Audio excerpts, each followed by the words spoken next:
Alright, this is kind of a continuation video of my Kindle Fire and using Kindle Fire utility. So the last video I showed you guys how to install a custom recovery, which is TWRP recovery. In this video I'm going to go over how to install, it's a custom bootloader. It's called Fire. You're going to use the Kindle Fire utility. So if you don't know how to get it set up, go ahead and check out my last video. It'll be in there. You'll have all the information you need on it. You'll have links to it in this video also in the video description down below. But let's go ahead and just show it to you. So let's go over to my computer and we'll show you the utility and show you how to install Fire.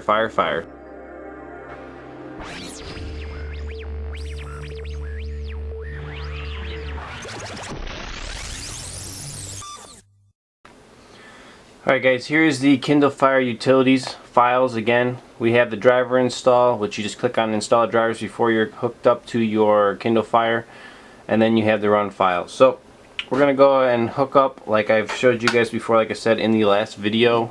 So just plug in your Kindle and it's going to go to the USB mode on your Kindle Fire. Boom boom. And we're going to click the, also you have your what to do with this device.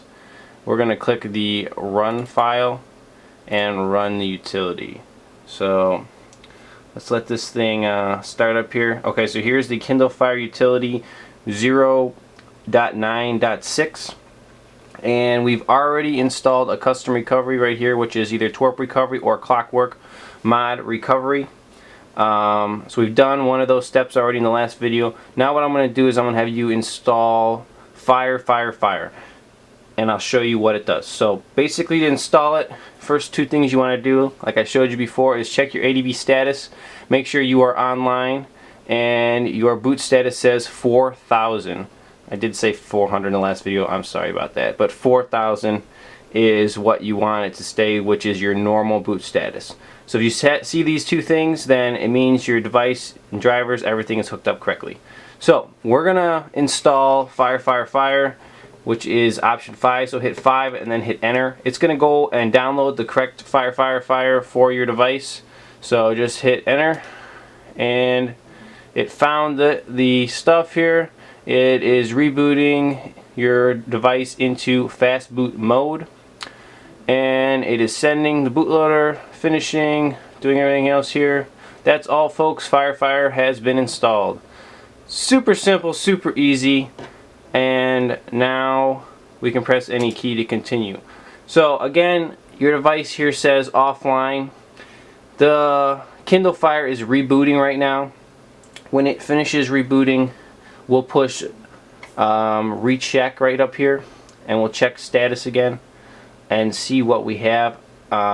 Let's actually try that right now. I don't know if it's going to finish until it's finished booting, but we'll try to see what our status is right now. So it's actually already online. We're still actually booting up here, as you can see, Kindle Fire there. But it is already online again.